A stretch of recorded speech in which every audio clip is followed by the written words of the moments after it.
I'm often asked, how much does it cost to buy FileMaker and use it for yourself or with your team? Well, really, at the end of the day, Claris wants to sell FileMaker products for a team of users. That's where they make the most money, which of course makes sense. But if you want FileMaker Pro just for yourself on your Mac or Windows computer, then you're going to want to buy a single user license, which is kind of pricey, and they're generally between $300 and $500 for that single person. Of course, if you buy FileMaker for your team, the price goes down pretty radically. So let's spend a moment and talk about that. Claris sells FileMaker on a very simplified model. All you have to do is add up the number of people that need to access the FileMaker solution. So if you have 5 people in the office and maybe 2 people out in the field, maybe 7 people need access, then you're going to purchase a license for 7 people. And those 7 people can use any of the FileMaker products. It's pretty simple.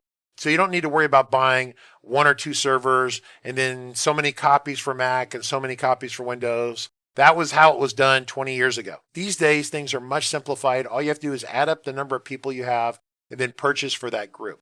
So let's say that you add up the number of people on your team and it's actually 5 people.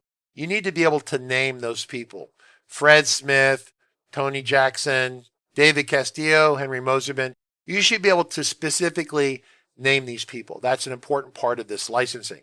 And what you're going to find out is that the cost per user goes down considerably, typically around $100 per user over the course of a 12-month period.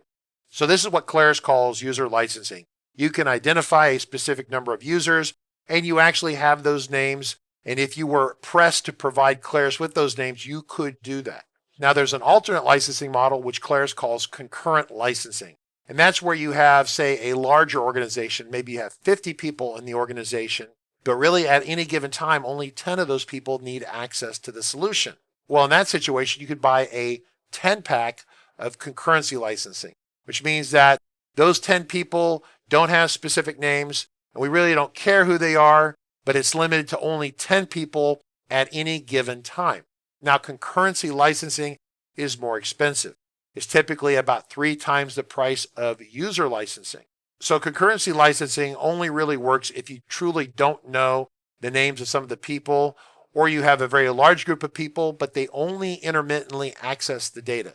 So if you have 50 people on a team and only 10 people need access, then that's probably a pretty good deal. You can save money by buying concurrency as opposed to buying a 50-seat license, right? Makes sense? But if you have a team of 50 people and at any given time, 40 of those people need access to the system, then really you're going to want to buy user licensing because it'll be the cheapest way to go.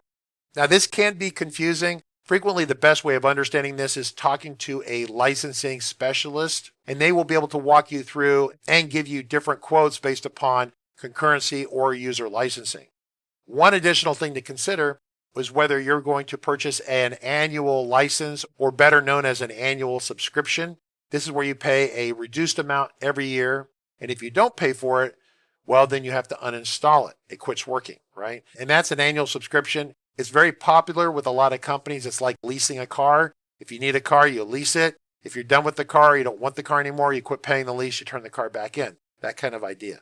Now, the opposite of an annual subscription is what we call a perpetual license. A perpetual license is where you buy the product and you own it forever. The problem is that in this day and age, people tend to not keep their perpetual licenses up to date. They buy a product, they get a year of free maintenance and free updates, and then the software seems to be working well. So when it comes up for renewal to keep the maintenance up to date, they don't bother because the software is working just fine. The road to FileMaker hell is paved with people who do this, right? Because what they do is they don't buy the updates, and then there's security updates that come out. They don't know about that. And I end up getting calls from people who are using FileMaker versions from 10, 15, 20 years ago. And they're like, it was working really good until it quit working. And now they're so far behind, they have a real mess on their hands. So instead of paying a smaller amount annually and staying up to date, they buy it once and then they use software that's literally 20 years old. That might seem like a short-term fix, but in the long term, in terms of staying up to date with bug fixes and security fixes to keep hackers out of your files, the perpetual licensing is a trap. But it's the old way of buying software. It's how people used to buy software in the old days. You bought a box of software at the store. You went to the store, you bought a box of software on the shelf. A lot of you who are 20, 30 years old have never seen a software store with boxes of software on the shelf. It was a real thing. It's a lot like the Blockbuster video stores that used to be a thing, right? In fact, there's only one or two left. One's in Alaska or Canada or somewhere. That's how software was sold. That's really the perpetual license. It's buying a box. You own the box. It's your box. The problem is it's out of date within probably 12 to 18 months pretty easily, and you need to have those updates. So the benefit of the subscription is you pay 1/3 the price of the perpetual, but you pay for it a little bit every year, and it keeps you up to date. You don't have to upgrade the software. You can continue to use the older versions, but you're legally licensed to use the product, which means that you can use the older ones or a newer one, and you can upgrade, and there's no additional charge because you're up to date. You have a current subscription. Now, if you choose to buy perpetual, it's more expensive up front, but then over the long run, after about 6 years, you can save money on it.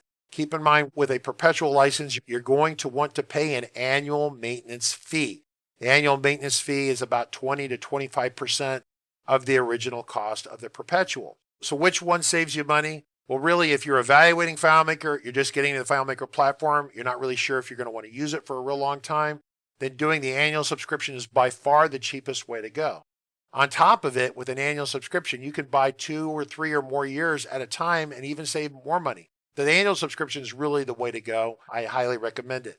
If you're confused about this conversation, I totally understand. Feel free to reach out at sales@filemakerpurchase.com or shoot us an email to support@rcconsulting.com.